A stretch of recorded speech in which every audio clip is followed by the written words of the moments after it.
स्वागत है स्टूडेंट्स। यहाँ पे क्वेश्चन दिया हुआ है कि uniform spring whose unstretched length is L has force constant K. The spring is cut into two pieces of unstretched lengths L1 and L2 where L1 बराबर n times of L2 and n एक integer है. Now a mass M is made to oscillate with first spring. The time period of its oscillation would be. तो देखिए यहाँ पे हम लोग पहले एक स्प्रिंग ले लेते हैं और इस स्प्रिंग का लेंथ L है और स्प्रिंग कांस्टेंट K दिया हुआ है क्वेश्चन में.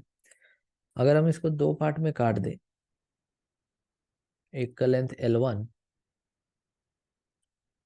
और दूसरे का लेंथ L2 और रेशियो दोनों का दिया हुआ है L1/L2 बराबर n टाइम्स, ये क्वेश्चन में गिवन है. साथ ही साथ हम ये भी जानते हैं कि L1 और L2 का सम L के बराबर होगा क्योंकि उसी को काट के दो पार्ट बनाया गया है. अगर हम किसी स्प्रिंग को काट देते हैं तो एक्चुअल में क्या होता है सुनिए. यहाँ पे जैसे spring constant is inversely proportional to the length of the spring. कहने का मतलब कि इसका स्प्रिंग कांस्टेंट और इसका स्प्रिंग कांस्टेंट अपने लेंथ के इनवर्सली प्रोपोर्शनल हो जाएगा.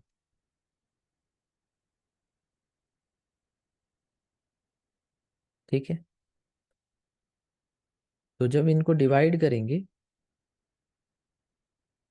तो K1/K2 इक्वल टू L2/L1 आ जाएगा.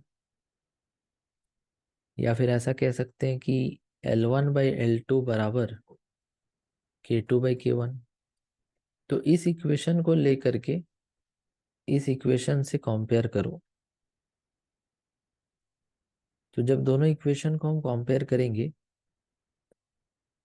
तो n इक्वल टू क्या आ जाएगा, K2/K1. मतलब कि K2 का वैल्यू हो जाएगा nK1. ठीक है, तो यहाँ पे हमने K में रिलेशन निकाल लिया. तो हमने यहाँ पे क्या निकाल लिया, K1 और K2 का रिलेशन, जो क्या आया K2/K1 इक्वल्स टू n. अब देखो, अगर हम इस वाले में एक ब्लॉक जिसका मास m है लटका देते हैं, इसका स्प्रिंग कांस्टेंट कितना है K1, तो इसका टाइम पीरियड क्या हो जाएगा 2π√m/K1. तो K1 को K से रिलेट करना पड़ेगा. अगर तुम ऐसे देखो तो तुमको दिखेगा कि इन दोनों स्प्रिंग को एक तरह से सीरीज में जोड़ दिया गया है और K1 K2 मिला के K बन गया जिसको K इक्विवेलेंट कह सकते हैं. तो K equivalent equal to K1 K2 divided by, ऐसे भी लिखा जा सकता है. ओके, या फिर तुम इसको 1/K equals to 1/K1 plus 1/K2 भी लिख सकते हो. ओके, तो तुम इसको क्या करो कि थ्रू आउट पूरा को K2 से डिवाइड कर दो, K1 से डिवाइड मतलब मल्टीप्लाई कर दो इधर भी और इधर भी. तो ये हो जाएगा K1/K equals to K1/K1 1 plus K1/K2. तो यहाँ से K1/K इक्वल टू 1 प्लस, देखो K1/K2 का वैल्यू 1/n हो जाएगा. तो ये आ जाएगा K1 equals to K times, इसका एलसीएम ले लो इतना. तो अब मेरा फाइनल रिजल्ट आ जाएगा यहाँ से, time period equals to 2π√m/K1. K1 कितना है Kn+1/n.